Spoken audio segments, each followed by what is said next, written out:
Oi! Chegou aquele momento maravilhoso, aquela farofada de final de ano. Hoje eu quero compartilhar com vocês os melhores e piores livros que eu li em 2023. E você deve estar se perguntando por que eu tô fazendo junto, por que eu tô fazendo tão cedo agora, no começo de dezembro. E o motivo é que eu vou tirar algumas férias de algumas semanas de produção do conteúdo para eu poder descansar, para eu poder voltar com a cutis impecável. Então esse finalzinho de ano, esse dezembro, né, eu vou tirar um tempinho aí pra minha cabeça, pra saúde mental, pra dar uma descansada e voltar 2023 a todo vapor, criando projetos, criando ideias e vídeos diferentes pra vocês, tá bom? Então eu espero que vocês sintam saudades de mim, porque eu vou morrer de saudade de vocês também, morrer de saudade de produzir conteúdo pra cá, mas fiquem felizes que eu vou estar finalmente descansando depois de 9 anos ininterruptos de produção de vídeo aqui pro YouTube, tá? Logo, logo a gente volta. Então eu já vou trazer pra vocês o que eu li esse ano que foi maravilhoso, os meus melhores livros e também os piores, mas eu vou ler mais um livro agora em dezembro, inclusive fica o convite pra vocês, que é a leitura do mês do Clube do GF, que é o meu clube do livro. Agora em dezembro, o livro escolhido foi Minha Avó Pede Desculpas, do Frederick Backman, que é o mesmo autor de Gente Ansiosa, que é um livro que eu já amei. Convido vocês a ler comigo, tá bom? A nossa leitura vai ser então durante o mês de dezembro, e a live de discussão aqui no YouTube com a participação da Renieri, do canal Palavras Radioativas, vai ser no dia 7 de janeiro. Então, se não me engano, é o primeiro sábado de janeiro, acho que é, bem no comecinho do mês. Então vocês têm um mês inteiro aí pra ler, além de também entrar no meu Telegram, do Clube do GF, o Telegram e do nosso Clube do Livro, onde a gente também discute o livro ao longo do mês inteiro, através dos postzinhos que tem lá, tá bom? Então fica aí o convite, vamos ler comigo, porque eu tenho certeza que esse aí vai conquistar muita gente. Mas vamos lá pra minha lista então. Vou tentar deixar esse vídeo assim, um pouquinho mais longo, só pra vocês terem mais coisas aí pra assistir, mais tempinho comigo antes dessas férias. Mas vamos lá, começando com os melhores. Eu costumo fazer sempre, né, dos anos passados, inclusive se você quiser assistir, tá tudo aí no canal. Costumo fazer do menos favoritado até o mais favoritado de todos. Na verdade, todos esses livros, foi muito difícil escolher a ordem, foi muito difícil escolher livros, porque eu favoritei esse ano, acho que uns 25 livros por aí, e eu tive mais de 50 leituras 5 estrelas. Você sabe o que é isso? Para o meu histórico, que as pessoas falam que eu sou muito hater, que eu sou muito crítico, que isso, que aquilo. Foi um ano muito incrível de leitura. Eu li mais de 100 livros esse ano também, por causa de trabalho, por causa de projetos, as ideias de vídeos que eu tive ao longo do ano também pegaram muito essa coisa de ler bastante pra cada tipo de vídeo, né? Enfim, foram vários fatores, fora que eu tava muito leitor mesmo, eu tava muito focado, eu tava querendo bater minhas metas, então foi muito difícil escolher. Eu queria fazer só 10 livros, mas cada vez que eu olhava pra minha lista de livros lidos, eu ficava, nossa, mas eu quero colocar esse também. Esse também foi meu queridinho, foi meu favoritado. Então eu acabei montando uma lista com 20 livros. Então os melhores 20 livros que eu li esse ano é coisa pra caramba. Muita recomendação pra você aqui, se você quer pegar algum desses livros pra já incluir na sua lista de 2023 e começar com o pé direito, tá bom? Começando lá por baixo, a gente vai subir até o primeiro lugar, que eu acho que vocês já sabem qual livro que é, mas enfim. Pela burocracia deste canal, vamos fazer, né? Mas já tá muito claro qual livro ganhou, se você me acompanha por algum tempo. Em 20º lugar, então, a gente tem A Ilusão do Tempo. Esse livro foi uma grande surpresa pra mim, porque ele ficou parado na minha estante desde quando eu comprei esse livro. Foi lá no começo da editora Morro Branco, foi um dos primeiros livros que eles publicaram, e eu sempre olhava pra essa capa e eu não sentia necessariamente, assim, uma vibe farofona do ZF. Eu sentia que ia ser uma coisa mais, que eu ia ter que estar na mentalidade certa pra ler. Tem livros que a gente precisa estar com a cabeça certa ali naquele momento pra conseguir aproveitar, né? Então eu segurei esse livro por muito tempo, eu finalmente dei chance pra ele na maratona que teve esse ano. Gente do céu, que, primeiro, arrependimento de não ter lido antes, e segundo, que livro maravilhoso. Esse livro é uma mistura de fantasia com ficção científica, e eu acho que é uma mistura inusitada e que deu muito certo, funcionou super bem pra esse livro. Ele se passa mais na parte fantasiosa, onde ele vai contar tipo um continho de fadas, assim, sobre uma princesa, que o pai dela queria tanto proteger ela, que ele colocou ela dentro de um casulo, um caixão ali, um negócio, onde ela não envelhecia, então o tempo não passava pra essa princesa, né? E a gente vai acompanhando essa historinha, assim, enquanto essa história se conecta no presente, onde tá acontecendo um negócio meio pós-apocalíptico ali, que é onde entra a parte da ficção científica. Eu acho que eu gostei, no geral, a forma como o autor executou essa história, foi muito bem feito. Eu acho que foi uma história que eu senti muito prazer enquanto eu tava lendo, foi super divertido. Eu tava querendo ler mais e mais, só mais um capítulo. E o final também é bastante inusitado, algumas pessoas gostam, algumas pessoas odeiam, mas eu curti bastante. Agora em seguida, a gente tem, eu coloquei 2 livros juntos, porque fazem parte da mesma série, que é da série do Manual de Assassinato para Boas Garotas, da Holly Jackson. Eu coloquei esses dois, os dois eu gostei demais. São livros jovem adulto, né, YA, de investigação, de thriller, suspense ali, onde uma aluna vai investigar. Num livro é um assassinato, no outro livro é um desaparecimento. E até eu me surpreendo de eu ter amado tanto ele, porque tem elementos ali que não são os meus favoritos, mas eu acho que a autora fez funcionar bem. Também é ajudou que eu peguei esses livros em um momento em que eu tava de ressaca literária, então eu tava muito desesperado por algo que me prendesse, que fosse gostosinho, rapidinho de ler, leve. São livros em que a investigação é muito interessante, os personagens são muito interessantes, e por mais que em alguns momentos não seja tão incrível assim, seja meio bobinho, tudo acontece muito assim, cada hora tem acontecendo alguma coisa, sempre a investigação tá andando, e as duas investigações também são muito legais, os resultados de ambas, eu fiquei muito surpreso. Eu lembro quando eu li o segundo livro, que tinha coisas que vão ser importantes na investigação aqui, que a autora tinha mencionado brevemente no primeiro livro, então você vê que o planejamento dela pra série foi muito bem feito, e isso me deu mais gosto ainda de aplaudir o que ela fez nesses dois livros. Não são grandes livros de mistério e de suspense, mas são muito divertidos. Eu acho que a diversão foi o que fez eu favoritar e colocar ele nessa lista, porque realmente eu tive assim um tempo muito maravilhoso e muito gostoso enquanto eu tava lendo esses livros. O 18º livro é um livro que podem ter certeza que só eu no Brasil favoritei ele. Essa aqui é uma desrecomendação. Essa eu não recomendo porque tá todo mundo macetando esse livro, já tô chateado que só eu gostei, mas eu preciso falar pra vocês que eu também me diverti demais lendo Hyde, da Kirsten White. Eu acho que pensando retroativamente, não é tanto assim do livro ser muito bom, é mais porque ele tem elementos que eu gosto demais, que no caso é parque de diversão, e ainda melhor se ele for abandonado. É um cenário, uma temática que eu amo, e a nossa protagonista ela tem que se esconder nesse parque de diversão, e eu acho que a Kirsten White ela criou um clima de tensão muito legal, porque ela tá escondida, ela ouve, ela vê, ela escuta falarem de coisas acontecendo, as pessoas vão desaparecendo ali. Eu, particularmente, quando eu tava lendo, eu fiquei tipo assim, sabe? Querendo muito saber o que tava rolando ali por trás. Tem uma explicação que é sobrenatural, que é um pouquinho absurda.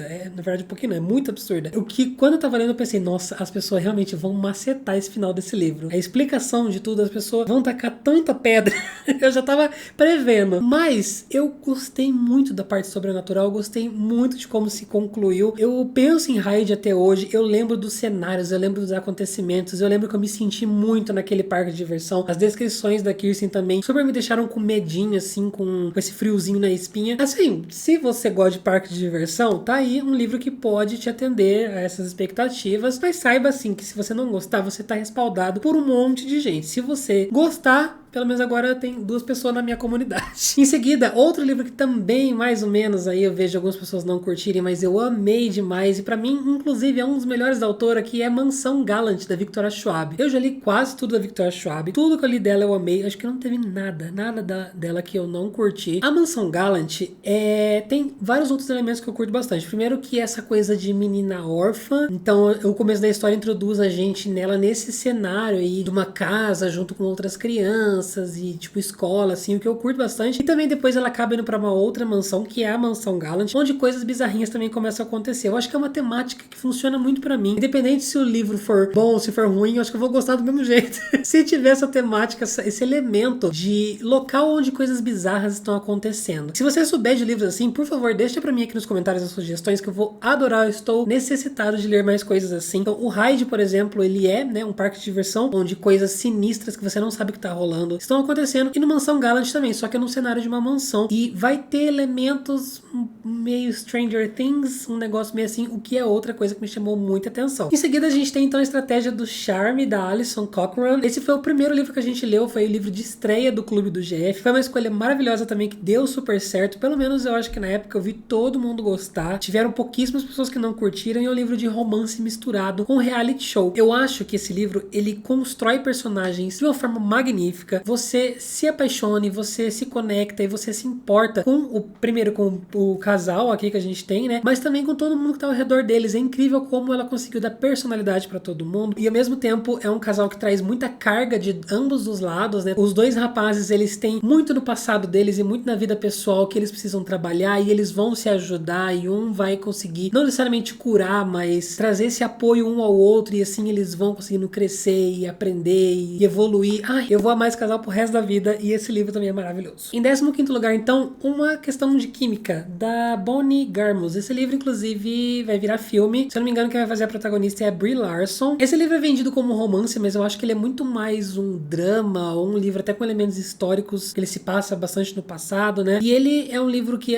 tem, sim, o seu momento de romance no comecinho da história, mas depois ele vai ser um livro muito mais profundo, ele vai trazer questões até do empoderamento feminino, das mulheres serem vistas, principalmente principalmente porque como ele se passa nessa época mais antiga, aqui as mulheres, elas não têm muito papel na sociedade, elas não têm voz, elas são donas de casa, domésticas, e a nossa protagonista é cientista, ela não consegue se desenvolver ali no ramo dela, porque ela é totalmente oprimida pelos homens, e ela consegue um papel de apresentadora no programa de TV, e isso vai dar a voz que ela quer pra conseguir espalhar a mensagem dela, da importância e da força das mulheres. É muito maravilhoso. Eu amei esses elementos onde ela tá apresentando o programa, ela é um programa de culinária, que já é um tema que eu gosto bastante, e daí a gente vê os bastidores e o que ela fala no programa, do nada ela começa a falar muito, assim, eu adorei. E é um livro muito bonito também, quase uma jornada de vida, assim, sabe? Daí a gente vai ver ela ter filha, vai ter um cachorro, e daí ela vai conhecer outras pessoas, e daí tem tretas e dramas com a mãe dela. Enfim, é um livro mais de dramalhão, assim mesmo, sabe? E é muito, muito, muito bom. Eu amei. Em seguida a gente tem O Impulso. Esse livro, ele foi sugado da lista de favoritos do ano passado de vários outros booktubers pra esse projeto que eu fiz, onde eu li os favoritos, né, do pessoal, e acabou sendo um favorito meu também, ó, veja só. Esse livro, ele é contado de uma forma meio diferente, assim, em alguns momentos ele é falado em segunda pessoa, o que no começo causa uma estranheza, mas depois eu comecei a gostar bastante desse estilo de escrita da autora, e o drama que ela escreve é, às vezes, num nível Liane Moriarty, que é outra autora que eu gosto bastante, e eu adoro ver essas coisas de casamento, onde o casamento começa a dar um pouco mal, mas vai falar bastante sobre maternidade também, e quando eu vi as pessoas falarem sobre isso, eu ficava, ai meu Deus, nossa, que tédio que vai ser um livro falando sobre maternidade, e na verdade é muito mais uma maternidade, filme de terror, do que drama,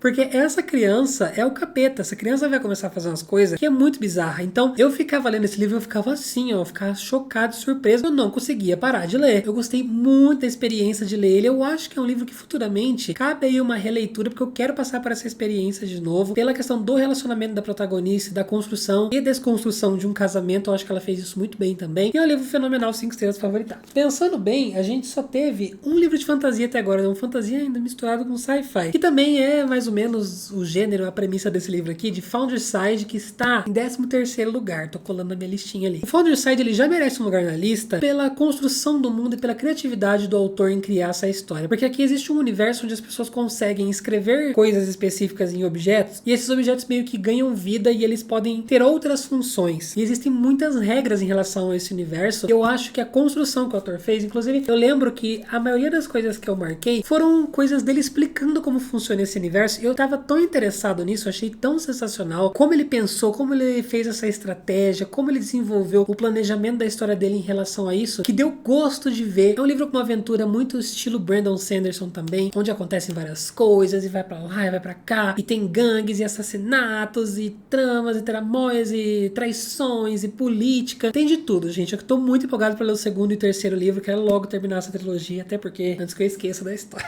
Aqui existe sempre esse problema, né? Me surpreendi bastante, a gente tá agora em 12º lugar, o The Southern Book Club's Guide to Slaying Vampires, do Grady Hendrix. Eu gostei tanto da escrita desse autor que eu já comprei todos os outros livros dele. Mas o Vampires, que é um livro que eu acho que super deveria vir pro Brasil, porque eu também acho que vai funcionar demais aqui, inclusive Intrínseca, ó, por favor, faz esse favor pra nós. Sem esse soft touch horroroso, nojento aqui, pelo amor de Deus. Esse livro, ele não se leva a sério. Eu acho que esse é o ponto 1. Que me fez, como sagitariano, gostar bastante dele. Ele é um livro que tem um grande tom de sátira, mas é uma coisa muito intrínseca, assim, na história. Ó, intrínseca. É um livro com momentos de terror, com momentos de suspense, com momentos de nojo, de cenas gráficas descritas ali, mas também é um livro sobre pessoas. A gente vai acompanhar uma crítica muito forte também nessa questão do homem e da mulher, principalmente das mulheres não terem voz, e elas aqui no livro, por exemplo, elas se juntam, né, e tá acontecendo um negócio, e a nossa protagonista precisa convencer as pessoas de que esse negócio tá acontecendo, mas ninguém acredita nela porque ela é uma mulher, sabe? É um livro que bate bastante nessa tecla, você começa a sentir ódio de todo mundo, principalmente das figuras masculinas. A caracterização dos personagens são personagens sulistas, né, aqui dos Estados Unidos, e também são personagens que moram no interior, então eu ouvi o audiobook junto com o livro, personagens tem sotaque do interior, aquele R puxado também. Vai falar bastante também sobre a segregação racial, sobre os bairros classe média, sobre os bairros de subúrbio e como isso afeta a dinâmica da comunidade no geral. Enfim, esse livro tem de tudo. Eu amei, foi assim, um momento da minha vida enquanto eu tava lendo esse livro, sabe? Eu tava no céu, eu tava tão aproveitando. Sabe quando você tá lendo aquele livro que você entra e você só vai passando as páginas que você nem vê? Quando você parou, você fala, nossa, já terminei. Nossa, já li mais 100 páginas. Eu sou uma pessoa muito ansiosa e eu costumo ficar vendo, nossa, nossa, falta 30 páginas, nossa, falta 20 páginas.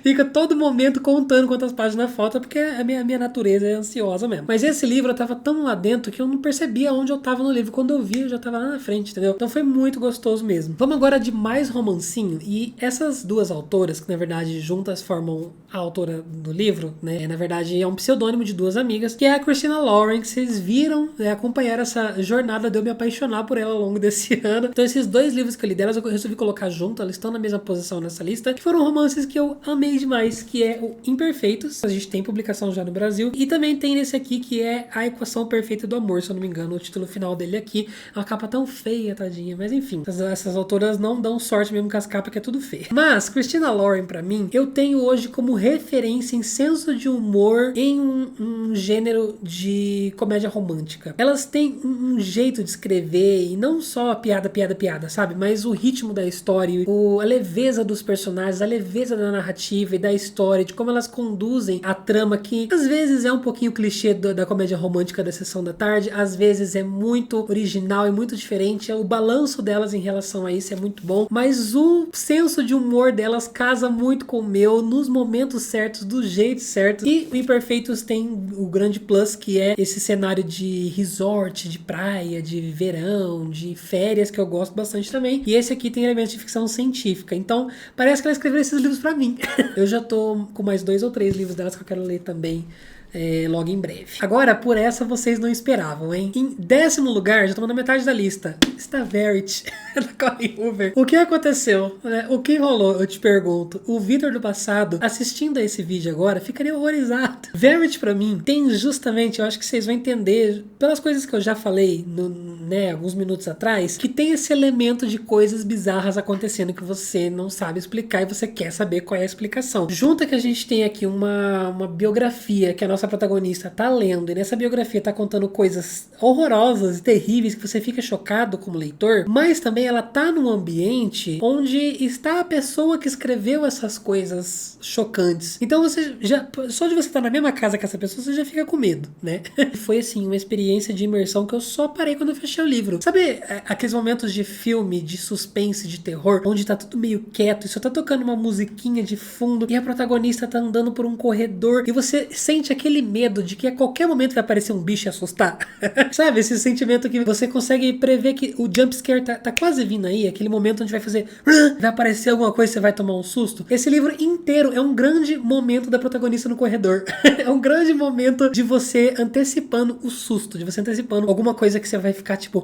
E isso foi muito legal, eu fiquei muito investido. Claro que tem algumas coisas meio cringe, assim, que é característico da Colleen Hoover, né? Ela escreve homens de uma forma meio bizarra, que eu não curto muito, enfim, eu acho os personagens dela meio esquisitos. Como ela aborda algumas temáticas também é meio duvidoso. Mas eu gostei bastante desse suspense e eu acabei favoritando esse livro aqui. Órbita de Inverno figura o 9º lugar dessa lista. Gente do céu, que livro maravilhoso, que experiência que foi ler isso aqui. Inclusive eu já comprei o novo livro que a autora lançou. Se passa no mesmo universo, não necessariamente uma continuação, mas ela dá sequência ali no mundo que ela criou. Inclusive é muito legal, é uma das características, um dos pontos mais fortes desse livro é o universo. Se passa em outros planetas, né? E esses planetas têm políticas e regras específicas próprias. É um livro com romance bastante presente. A gente vai ter 2 personagens aqui que vão ser obrigados a casar. E outro trope que eu amo, que é fake dating, né? Que eles são obrigados a passar para a sociedade esse papel de que estão casados, de que, enfim, tá tudo a mil maravilhas, mas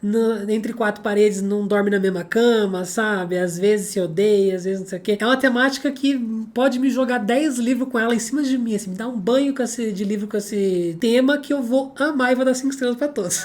Mas juntou isso com uma construção desses planetas de política e da guerrinha que tá rolando ali, subtendida. Tem muito de elementos assim, nível Game of Thrones, sabe? De traição, de pessoas da corte, que eu acho que no fim das contas se sobressaem até mais do que os elementos de romance. Pra mim foi um balanço perfeito. Eu lembro que eu ficava torcendo pra esses dois aqui num grau que vocês não têm noção. Eu tava completamente obcecado lado, eu queria muito que chegasse naquelas cenas, assim, das coisas, sabe? Criava uma tensão, uma antecipação. É um slow burn também, né? Então as coisas vão acontecendo muito lentamente. Eu achei um livro super competente, super inteligente, e que ao mesmo tempo é um livro um pouquinho mais difícil, né? Não chega a ser tenso, assim, igual livros altamente políticos e de sci-fi, mas ele é um livro que você usa mais do que um neurônio, sabe? Eu acho que é isso que eu queria também dessa experiência, e acabou sendo, e eu amei. Falando em usar mais de um neurônio, a gente tem aqui Brandon Sanderson. Como ler Brandon Sanderson durante o ano e não mencionar no Melhores do Ano? Fica aí a pergunta, né? Então eu coloquei os dois aqui juntos no mesmo lugar, em 8º lugar, Elantris e Warbreaker, que são os livros únicos dentro da Cosmere por enquanto, porque Brandon Sanderson já anunciou continuação para esses dois em um futuro, né? Ele nem escreveu ainda, mas ele disse que vai, assim que terminar a Stormlight, se debruçar nas continuações de Elantris e de Warbreaker. Não estou reclamando, porque eu amei esses dois universos. Eu acho que continuações, principalmente para Elantris, se você já leu, eu acho que muita gente tem essa mesma sensação que eu, que é um livro que merece uma continuação, porque muitas coisas ficam em aberto. Os livros do Brandon Sanderson têm sistemas de magias muito legais, os dois são super criativos, sistemas de magias que vocês não vão encontrar em nenhum outro livro de fantasia, gente, nenhuma outra série de fantasia. Acho que nenhum autor é tão apaixonado por criar sistemas e por criar coisas complexas, cheias de regras, onde tudo é muito bem pensado, igual o Brandon Sanderson, sabe? E o Elantris, ele não só vai entregando pra gente um universo e políticas e tretas ali acontecendo muito bacanas, mas quando começa a ficar mais interessante ainda, quando começa a revelar alguns segredos mágicos, o livro acaba. Então eu quero muito uma continuação, quero muito saber o que vem após aqui. Ambos os livros é aquela experiência de fantasia longa que você vai ter, onde você tem uma grande treta política acontecendo e você vai ver aos poucos ela se desenrolar, enquanto você vai se apaixonando pelos personagens. São livros que não são cheios, repletos de ação, tem sim os seus momentos de ação, mas é um livro com acontecimentos mais sutis e de desenvolvimento de personagem, enfim. Agora em 7º lugar, Pequena Coreografia do Adeus, da Aline Bay, que inclusive fiquei muito feliz, gente, quando esse livro, acho que ele ficou nos 5 finalistas do Jabuti, ele não ganhou, infelizmente. Queria muito que tivesse ganhado, porque eu acho que merece demais, mas ele foi um dos finalistas do Jabuti. E eu acho que nessa altura do campeonato eu não preciso mais nem falar nada pra vocês. Eu sou cadelinho de Aline Bay. Ela escreve de uma forma, deixa eu mostrar pra vocês, não sei se vai dar pra ver. É Shade Enter, né? É um livro que mais parece uma grande poesia. A Aline Bay, primeiro, ela tem muita sensibilidade, então os temas que ela escreve, ela sempre faz de uma forma que dá aquele carocinho na garganta que você quer chorar. Ela conta de um jeito muito bonito, um jeito muito humano e muito sensível mesmo, assim. Eu acho que ela tem o dom das palavras, gente. Essa mulher nasceu pra ser escritora. Esse é o primeiro ponto, ela faz isso muito bem. Mas quando ela decidiu, na carreira dela, escrever esses livros Shade Enter, né, que é em verso, se eu não me engano que chama, ela acertou ainda mais, porque eu acho que a forma como ela quebra as frases fazem muito sentido pra história, ajudam muito na sonoridade do texto. Você lendo, você vai vendo que faz muito sentido a forma como ela tá construindo a narrativa dela ali. É quase como uma experiência de você ler e ouvir ao mesmo tempo sem ninguém tá falando. A sua mente tá criando a sensação sonora do texto pra você, sabe? É muito bizarro mesmo. E fora que a história é muito boa, cheia de momentos emocionantes, sempre tem temáticas pesadas, temáticas importantes, tristes na maioria das vezes. Eu passei essa vergonha de levar o livro pra autora autografar na Bienal e já tava autografado. Porque a editora me mandou autografado e eu não tinha percebido. Cheguei lá, ela olhou pra minha cara assim, já tá autografada. Ela tava sentada, eu tava em cima. Ela fez a vez, Gente, que vergonha, pelo amor de Deus. Aline Bay, se você tá vendo esse vídeo, desculpa, é que realmente a editora já tinha mandado e eu não me toquei que já tava autografado. Mas agora eu tenho o nominal, né? Tenho para Victor, então tá ótimo. 6º lugar, agora o queridinho da academia. O queridinho de muitos, que eu tenho certeza que também vai aparecer em muitos favoritos do ano. Guerra da Papoula, The Pop War, de R.F. Kuang. Eu li a trilogia inteira esse ano e, gente, ele merece todo esse hype que ele tem. É um livro que, primeiro de tudo, ele traz essa cultura oriental. Ele trabalha bastante com fatos da nossa história real, de guerras reais, só que mascarado com outros nomes fantasiosos, né, e personagens e coisas inventadas, mas eu acho que a autora, ela pesquisou muito bem e ela soube trabalhar isso muito bem, tanto que você lendo, você tem a sensação realmente de que tá rolando uma grande guerra e que você tá dentro dessa guerra. Eu acho que a gente que lê muita fantasia, eu acho que às vezes a guerra é até um pouco romantizada, assim, glamourizada, né, e aqui a autora, ela traz pra gente realmente como a coisa mais horrível possível. Então os personagens se ferra o tempo todo, é muita desgraça acontecendo. A protagonista, gente do céu, eu não sei como que ela aguentou até o final dessa história, de tanto sofrimento que ela passa, de tanta coisa ruim que acontece. É um livro muito real e é um livro muito brutal. É um livro que não vai ter papas na língua pra te mostrar e descrever a crueldade, sabe? Fora tudo isso, junto com elementos mágicos ali, que inclusive é outra coisa muito criativa dessa trilogia no geral, porque a magia é acessada através de dorgas, assim, fuma uns negócios lá, aí acessa os deuses e pega o poder desses deuses, é meio doido. E é um daqueles livros também que você fica preso ali nas estratégias, na política e qual vai ser o próximo passo de ambos os lados. Nossa protagonista, na verdade, ela tá perdida porque todos os lados querem se matar, ela não sabe em quem confiar, ela não sabe em qual lado estar, ela meio que tá por si só ali, né, junto com os amigos dela. Enfim, eu tive que ler a trilogia inteira porque cada final de livro só me puxava pro próximo e eu precisava saber o que ia acontecer. E já engoli de uma vez, isso é muito raro acontecer, tá, gente? É muito raro eu pegar e ler uma trilogia de uma vez. Eu preciso gostar muito pra caramba pra fazer desse jeito. Em quinto lugar, a gente tem o Piranesi da Suzanne Clark, que também puxei aí de favoritos de outros booktubers e também acho que vai aparecer muito esse ano. Que é um livro que eu vi bombar, eu vi muita gente ler, muita gente gostar. É um livro super curto que nem tem muito o que explicar sobre ele, porque ele é meio que uma grande experiência que você passa como leitor. Eu acho que é um livro difícil de você falar o que a pessoa deve esperar, porque você começa essa história totalmente perdido ali no que tá rolando. Você tá incerto das palavras que a autora tá escolhendo trazer aqui pro texto. Em alguns momentos muito confusas, em alguns momentos você fala, gente, mas pra quê? O que tá rolando, sabe? É um livro que se você não tiver paciência, talvez você considere até abandonar, eu diria. Mas quando as coisas começam a se conectar e se explicar, e a gente vê o porquê de tudo isso, as pessoas falam que é uma coisa meio batida. Gente do céu, vocês leram o mesmo livro que eu, pelo amor de Deus. Eu achei muito criativo a forma como ela fechou e explicou essa história. Eu não vou entrar em detalhes porque tentar justificar isso, talvez eu dei spoiler da história, mas eu não esperava por isso. Quando começou a acontecer, eu comecei a ligar os pontos na minha cabeça, eu fiquei chocado com a genialidade e de quão legal era essa explicação. Eu achei muito legal, muito, muito mesmo. É um livro que eu super releria só pra passar por essa experiência de novo. Vamos lá, estamos acabando. Em quarto lugar, então, No Coração da Bruxa, de Genevieve Gornichek. No Coração da Bruxa me fez quebrar um paradigma na minha vida, que eu sempre tive pra mim, assim, nunca fui muito fã da mitologia nórdica. E esse livro me convenceu a apaixonar pela mitologia nórdica e conhecer um pouquinho mais dos deuses e começar a ter um apreço mais por essa história. Ele é um reconto, né, desse grande romance da Angrboda com o Loki, e eu acho que a construção desses dois personagens fenomenal. A construção do universo, de todos os deuses e de essa ambientação mitológica, ao mesmo tempo em forma de narrativa ali, fenomenal. O Loki é esse deus meio molecão, né, e eu simplesmente amei ele.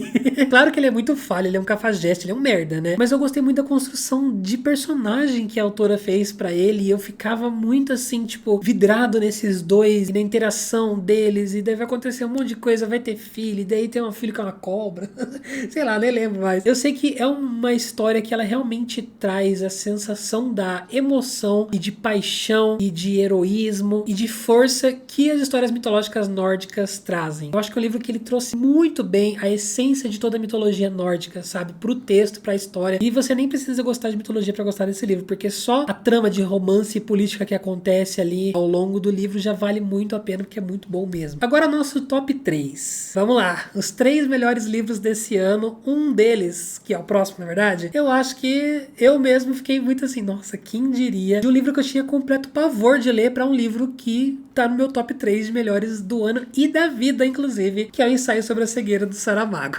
Esse livro me surpreendeu no fato de que eu achei que ele era uma coisa e ele acabou sendo outra completamente diferente, e se eu soubesse eu teria lido muito antes, porque ele vai ser no jeitão dele, porque ele é assim um livro difícil de ler, mas ele é um livro distópico, um livro pós-apocalíptico, um livro do jeitão do ZF, do jeitão que eu amo, onde aconteceu essa coisa de que as pessoas começaram a ficar cegas, né, e o governo não sabe o que fazer, porque as coisas fogem totalmente de controle, e algumas pessoas são jogadas então nesse ambiente que é um hospital. Acho que eles usam uma ala psiquiátrica, um hospício, alguma coisa assim, colocam essas pessoas até para juntar todas elas para não espalhar esse vírus da ceguez. Essas pessoas dentro desse lugar, imagina um monte de gente que não enxerga nada tentando sobreviver. Então é um The Walking Dead com cegos.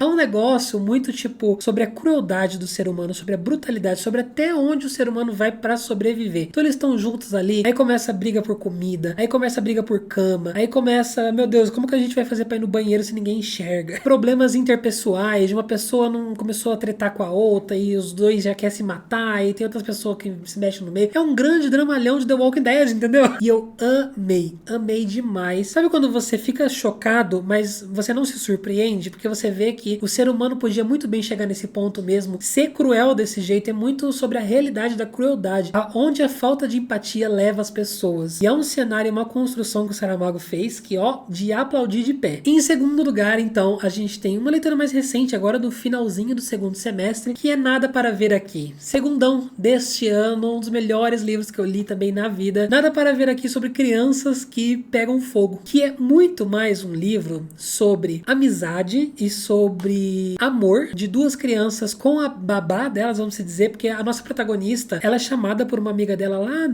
da faculdade. Anos depois, elas inclusive nem estavam se conversando mais, sumiram assim. Ela dá um fio, faz um call lá, falando pra ela vir cuidar das crianças, que ela tá super atarefada com a clínica. Esse negócio de novela da Globo, assim, tá muito correria lá na clínica. Aí ela chama a amiga dela pra cuidar dessas crianças que pegam fogo quando elas estão muito à flor da pele, assim, elas estão nervosas, ansiosas, enfim. E daí a gente vai ver essa trajetória da nossa protagonista, conhecendo essas crianças que de começo ela fica com medo, as crianças também não vai muito com a cara dela, e elas vão se aproximando, e elas vão começando a se gostar, vão se divertindo juntos, e quando a gente vê, eles criaram um laço de amor muito forte, é uma história muito bonita, e também é uma história que eu chorei horrores. Nossa, como eu chorei com esse livro, gente, não tá escrito. Eu senti muito essa coisa do amor que o autor quis construir aqui, eu realmente consegui, é apalpável a ligação dos personagens e a força dessa ligação entre eles, é muito bonita, é muito legal, muito divertido, me lembrou bastante Catherine Ryan Hyde, que é uma das minhas autoras favoritas. Leve-me com você, se você já leu, acho que muitos de vocês já leram por minha causa. A gente tem o rapaz que ele também vai cuidar de duas crianças, eles vão fazer uma road trip. Se você amou Leve-me com você, leia isso daqui, porque ele é muito parecido, mesma vibe, mesmos sentimentos, tão bom quanto. Bom, primeiro lugar, agora a gente já deu 60 minutos de vídeo, que é isso? 57, eu vou ter que cortar muita coisa na edição.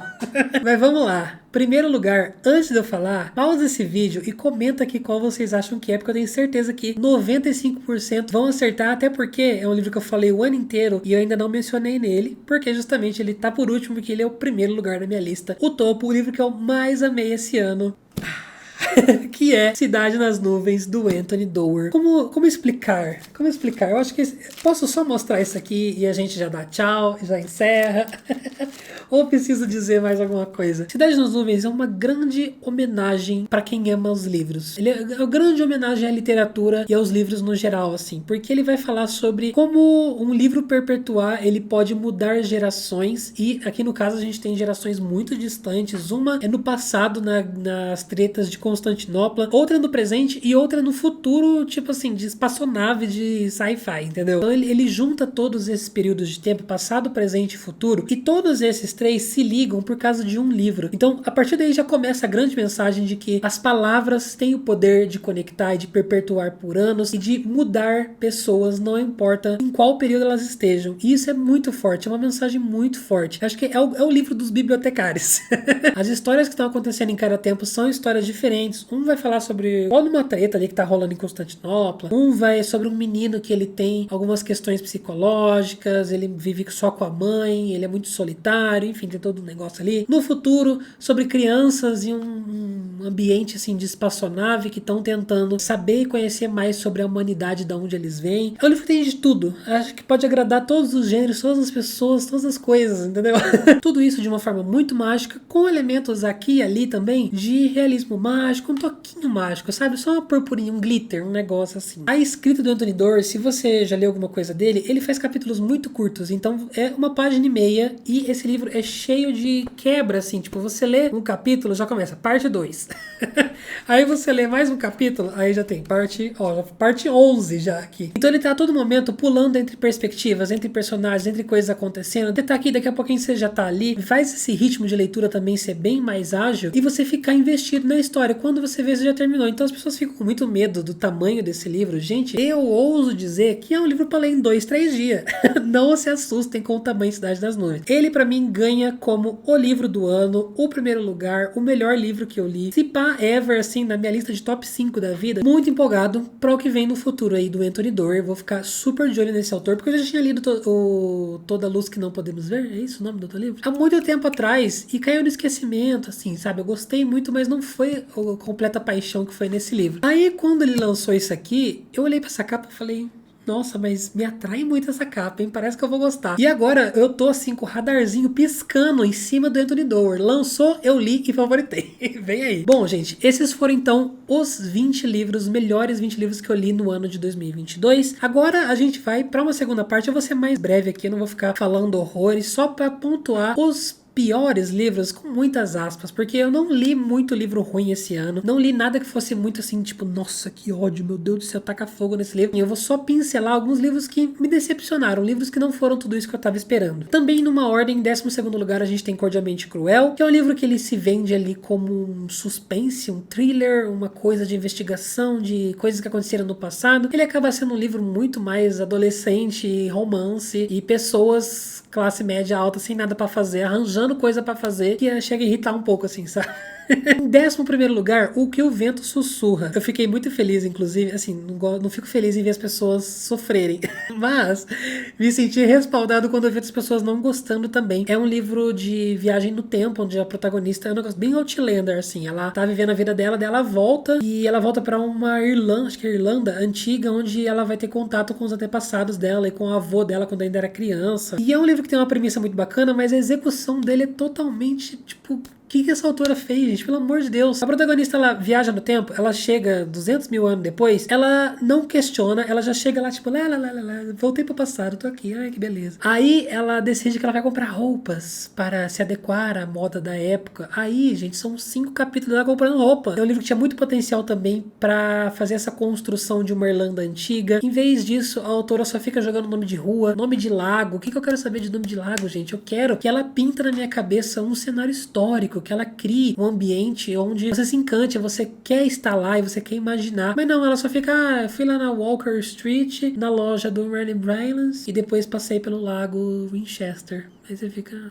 Então tá bom, fia. Em 10º lugar, já falei aqui no canal algumas vezes, mas Nona Casa, da Leigh Bardugo. Triste pra mim, porque eu gosto muito da autora. Eu acho que ela falhou no ritmo, na proposta. Assim, é um livro que ele começa bacana quando você começa a ver toda essa coisa de sociedades secretas dentro de Yale, né, que é a faculdade. É muito interessante algumas coisas que ela faz ali. Mas ao mesmo tempo, em segundo plano, mais ou menos, tá rolando uma investigação de assassinato. E essa investigação é muito devagar, começa a abrir umas tangentes que não vão pra lugar nenhum. Eu fiquei entediado, a gente chegou no momento que eu tava cansado. Sabe aquele livro que te traz uma exaustão e só de você pensar de pegar aquele livro pra ler, você já fica ai, eu não quero. Era o que eu tava sentindo com Nona Casa. Então, eu não lembro se eu abandonei, eu acho que eu não consegui nem terminar ele. Talvez, terminei? Nem lembro. Foi tão assim, já apaguei da minha memória, que eu não sei nem se eu terminei. Em 9º lugar, Aconteceu Naquele Verão. Esse é um livro que eu até tentei, eu fui até metade. Em alguns momentos eu tava até curtindo, sabe? Foi só um livro que eu acho que a execução dele foi meio pobrinha. Eu acho que ele é muito cringe em alguns momentos. A nossa protagonista é muito estereotipada. Os personagens, na verdade, são grandes estereótipos. Eles não têm mais camadas, eles não têm mais desenvolvimento, eles são o básico do básico. Aí a história, ela é muito superficial, sabe? Ela é muito bobinha, muito vergonha alheia. Em alguns momentos é bem vergonha alheia, na verdade. Até algumas falas, alguns fraseamentos da autora, você fica meio assim, quando você tá lendo, dá aquele... Em 8º lugar, muito triste também, Wrong Place, Wrong Time, que é um livro que eu queria muito gostar, porque ele tem total vibes Blake Crouch. Blake Crouch vai entrar nessa lista aqui também, vem aí, vocês já sabem qual. Mas esse livro tem essa coisa de viagem no tempo, mas a nossa protagonista sempre volta um dia antes. E ela vai tentar desvendar um mistério, pegando essas pistas dessa forma, que você imagina. Ah, hoje eu fui ali, chega um momento que ela encontra uma faca. Essa faca é muito importante, uma pista muito importante. Aí quando ela dorme e ela volta pro dia anterior, aquela faca ainda não estava lá, porque aquilo ainda não aconteceu. Então, imagina você tentar juntar pistas de um assassinato, sendo que cada dia que você volta, a coisa ainda não aconteceu, entendeu? Então é muito bizarro. E é uma teoria, uma sinopse muito legal, mas eu acho que a execução foi um pouquinho falha. Eu acho que em alguns momentos não acontece nada, não vai pra lugar nenhum. Aí ela tem um cientista que ela fica ligando pra esse cara que ela conheceu, assim, avulso. Do nada ela fica toda hora ligando pra ele, infernizando, e vai no laboratório, por favor, me ajuda, eu tô voltando no tempo. Aí o cara vai fazer o quê, né? Imagina, a pessoa aparece na sua frente e fala, tô voltando no tempo, me ajuda. Você vai falar, fia, nunca voltei no tempo pra saber o que faz, né? Então, assim, ela fica essa perturbação. Aí o cara, bem conveniente também, sabe? Assim, ele, justamente esse cara é um estudioso de viagem no tempo.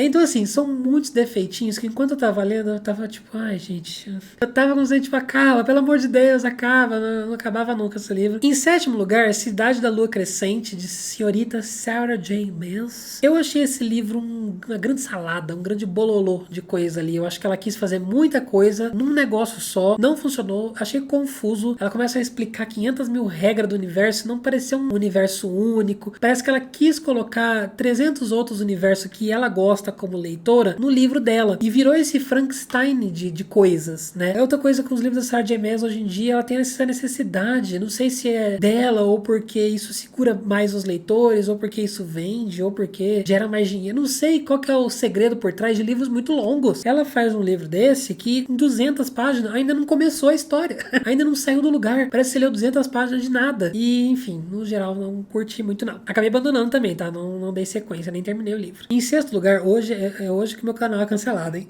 Já falei mal de Cidade da Lua Crescente. Agora vamos falar de A Sociedade de Atlas, que esse aqui não é um livro que eu detestei não, tá? É um livro que eu também abandonei, né? Mas é um livro que eu reconheci o esforço da autora. Eu só acho que ele é um livro muito, o povo lá fora chama de wordy, né? Um livro com muitas palavras. Ela, para falar um negocinho assim, ela usa 3 parágrafos desse tamanho. Então eu acho que esse é o grande problema de Sociedade de Atlas pra mim. Ele tem uma premissa interessante, ele tem personagens que podem ter a possibilidade de ser muito interessantes, um sistema de magia muito legal, que também é um outro defeito pra mim, que ela não trabalhou isso muito bem, ficou confuso, o que ela menciona, você fica, nossa, quero saber mais sobre isso, me conte. Ela não trabalha, acaba ficando aquela coisa rasa. Então eu acho que as prioridades da autora nessa história foram um pouco distorcidas e erradas ali. Ela podia ter focado muito mais em outras coisas que fariam o livro dar muito certo e focou em deixar um livro bonito, um livro, né, com palavras. Em quinto lugar, é assim que se perde a Guerra do Tempo. Esse eu não vou me aprofundar muito, é só um livro que eu não entendi. Eu li, pra mim não fez sentido nenhum. São 2 pessoas trocando cartas ali e elas começam a escrever coisas que... Não sei, gente, esse livro não dá pra entender. É um livro que meu cérebro de formiga, pelo menos, não absorveu. Aparentemente são sobre 2 pessoas que se apaixonam, mas eu não entendi também. Não sei a hora que se apaixona. Esse livro eu não entendi. É isso, essa é a minha crítica. Em quarto lugar, Acorda pra Vida, Chloe Brown. Esse é um livro que eu queria muito ter gostado. Eu acho que ele tinha potencial de funcionar pra mim. Eu gosto muito dessa coisa da protagonista que é negra, que é gorda. Só que eu acho que o andar da carruagem é muito bobinho. Gente, a ponto de ter uma cena onde a menina vai lá e salva o gato de uma árvore. Tal qual o desenho do Pernalonga, entendeu? Foi uma cena de gibi da Turma da Mônica. Eu não acreditei quando eu estava lendo essa cena. Esse é só um exemplo, na verdade, para mostrar que o livro ele tem momentos assim, ao mesmo tempo em que ele, do nada, é super hot, super sensual, super cenas de sexo e negócio, assim, descrições. Eu fiquei um pouco assustado, inclusive. Em terceiro lugar, também um outro romance, Uma Farsa de Amor na Espanha. Esse é mais recente, eu acho que vocês já estão mais aclimados à minha reação a ele. Mas eu não curti a protagonista desse livro, eu acho que ela não teve química com o rapaz. O rapaz também faz umas coisas meio preocupantes. A questão principal é que a menina é muito chata. Ela fica de monólogo interno a cada 2 parágrafos, gente. Ela fala um negocinho, ela já começa um monólogo interno. Ela fala mais um negocinho, outro monólogo interno. E esses monólogos, ela só fala a mesma coisa. Ela fica batendo na mesma tecla. Ela só tem um pensamento. Eu acho que eu não aguentei nem até a página 100. A desistência foi muito rápida. Em segundo lugar das desgraças de 2023, dos desastres desse ano, tá Upgrade, do Blake Crouch. Que tristeza, gente, pelo amor de Deus. Esse doeu na alma, hein? Eu achei muito fraco. Eu acho que foi uma queda muito grande pro autor. É uma coisa de você ler e te perguntar, Blake Crouch, o que aconteceu, filho? Você tá bem? Você precisa conversar? Você tá passando por alguma coisa? Quer desabafar? Porque é um nível muito inferior de escrita e de trama dos outros livros dele. Tem aquela vibe Blake Crouch, que é uma escrita muito rápida, cheia de enter, de frases curtas, elementos de ficção científica, mas tudo é muito conveniente, tudo é mal desenvolvido, mal construído, mal elaborado. A qualquer momento que o autor quer, as coisas convêm para os personagens. Não soube trabalhar bem o conceito científico que ele se propôs, que é de mudança, modificação genética. Foi um livro que, por mais que Blake Crouch seja a leitura de um dia, eu penei, eu demorei, eu me arrastei nesse livro e não acabava nunca. Em primeiro lugar, eu coloquei Viúva de Ferro. Também muito chateado de não ter gostado desse livro, mas eu acho que a autora acabou criando um livro confuso, um livro também com uma protagonista que não é nem um pouco relacionável, ela é muito chata também, em alguns momentos é muito detestável, e sem contar que quando você descobre o grande X da história, a grande reviravolta, é meio que um plágio de outro livro aí que eu li, de outra história, na verdade, duas outras histórias. Parece meio que um roteiro, assim, uma reviravolta reciclada de coisas que eu já vi. Então, quando eu fiquei sabendo, eu até falei, meu Deus, não acredito que ela fez isso. É muito história tal, livro tal, filme tal, inclusive. Eu não cheguei a terminar, eu abandonei esse livro, eu fui conversar com outras pessoas e contaram pra mim qual era o final. Posso dizer que eu fiquei feliz de não ter terminado. E eu me senti muito frustrado de passar por esse livro inteiro e ser isso a explicação. Mas ele é um livro que não dá pra visualizar muito bem as coisas que a autora fala. Por grande parte da história você fica perdido, não só na coisa política, mas no universo que ela criou. Ela escreve de uma forma muito difícil de ver as cenas de ação, a descrição de ambiente. É muito estranho, gente, porque sabe quando você tá lendo e parece que as palavras juntas não formam nada na sua cabeça?